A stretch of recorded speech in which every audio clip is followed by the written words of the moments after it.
ya. Anda sudah ditunggu di lantai atas untuk melakukan interview. Silakan naik ya. Terima kasih. Ya.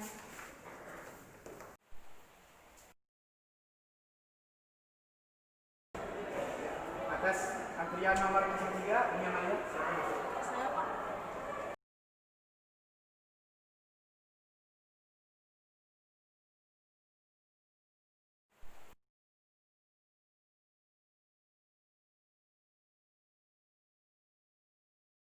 Selamat pagi. Pagi. Silakan duduk.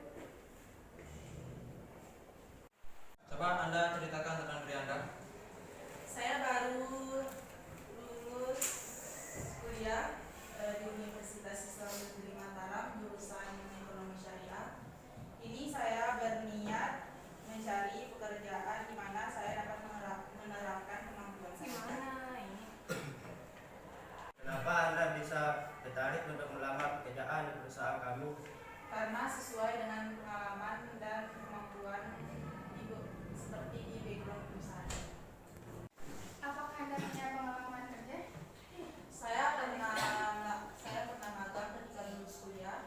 Saya seorang yang bekerja keras dan saya akan bekerja keras ketika saya akan masuk ke perusahaan Anda. Kriteria yang Anda inginkan. Apakah Anda punya pertanyaan? Bagaimana dengan gaji dan insentifnya? Pegawai yang baru lulus mendapatkan gaji sekitar 4 juta. Anda ditempatkan di luar daerah, apakah sanggup atau tidak? Saya siap. Bagus sekali, kami akan segera menghubungi Anda. Terima kasih, Bu. Sama-sama. Sama.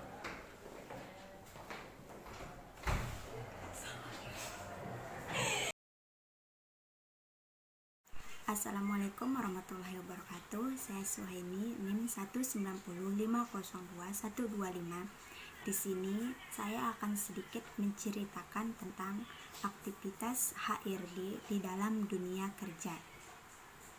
Human Resource Development atau biasa dikenal dengan sebutan HRD adalah sebuah posisi atau jabatan yang bertugas untuk bertanggung jawab penuh pada pengembangan sumber daya manusia dalam perusahaan, mulai dari persiapan dalam perekrutan karyawan hingga mengatur kontrak kerja. Peran HRD di dalam perusahaan sangatlah penting karena fungsi untuk melakukan pemeliharaan, peningkatan, dan menganalisa setiap kinerja karyawan agar dapat bekerja lebih baik, agar menjaga komitmen karyawan agar tetap bersemangat dalam bekerja. Besarnya peranan oleh orang yang menjabat sebagai HRD membuat HRD mendapatkan hak otoritas yang tinggi dan berpengaruh dalam pengambilan keputusan pada sebuah perusahaan. Lalu, apa saja tugas dan tanggung jawab dan fungsi HRD dalam perusahaan? Berikut saya akan jelaskan. Yang pertama yaitu bertanggung jawab untuk melakukan rekrutmen dan seleksi calon karyawan baru.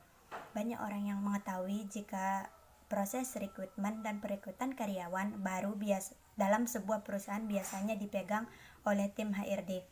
Tim HRD harus bertanggung jawab dan bertugas dalam mencari kandidat potensial yang sesuai dengan kualitas untuk bisa ditempatkan di posisi yang telah ditentukan oleh perusahaan.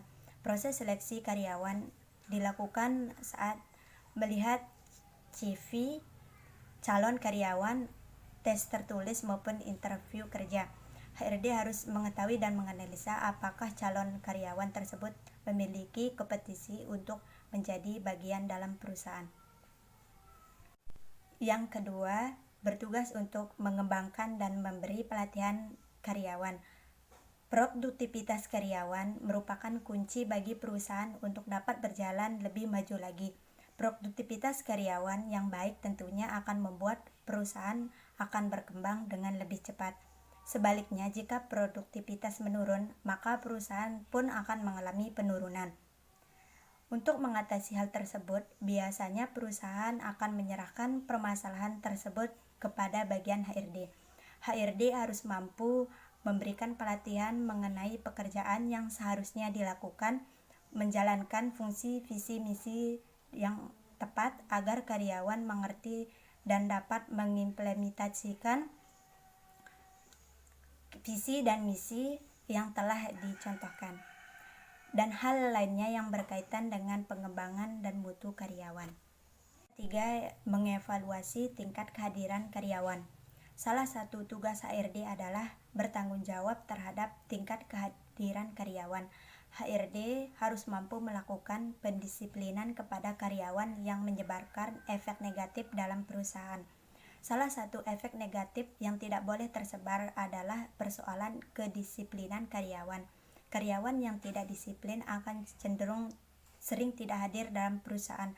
Oleh karena itu, HRD ditugaskan untuk mengevaluasi tingginya tingkat absensi karyawan mana yang sering melakukan izin sakit, telat, dan absen tanpa melakukan izin.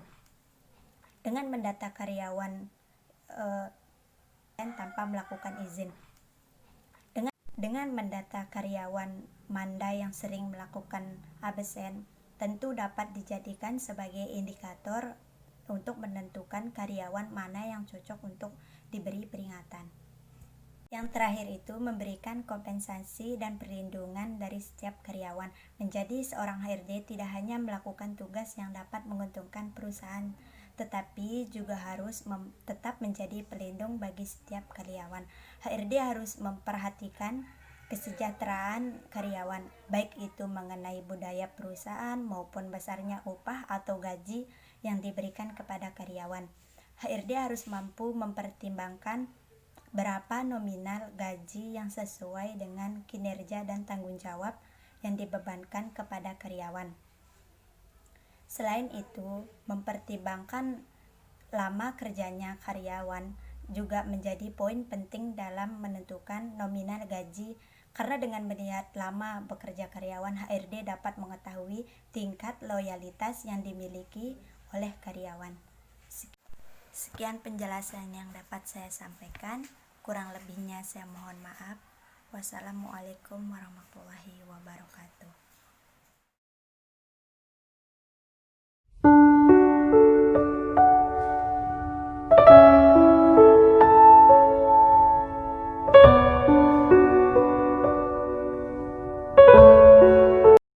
Assalamualaikum warahmatullahi wabarakatuh. Saya Titin Maulina dengan NIM 1905021110 akan menjelaskan tentang HRD dan tugas HRD. HRD adalah suatu bagian dari perusahaan yang bertanggung jawab untuk mengelola sumber daya manusia di perusahaan tersebut, mulai dari perencanaan sumber daya manusia, rekrutmen pengembangan, manajemen kinerja penentuan gaji, atau kompensasi, dan menumbuhkan hubungan kerja. Tugas HRD yang pertama, persiapan dan seleksi. Persiapan sumber daya manusia. Dalam melakukan persiapan, pihak HRD harus memperhatikan faktor internal dan eksternal. Yang kedua, rekrutmen SDM. Proses mencari calon karyawan untuk mengisi kebutuhan SDM di suatu perusahaan. Yang ketiga, seleksi SDM. Proses seleksi karyawan yang telah melamar ke perusahaan untuk menemukan pegawai yang karyawan untuk mengisi kebutuhan SDM di suatu perusahaan. Yang ketiga, seleksi SDM. Proses seleksi karyawan yang telah melamar ke perusahaan untuk menemukan pegawai yang hanya itu yang bisa saya sampaikan. Sekian dan terima kasih.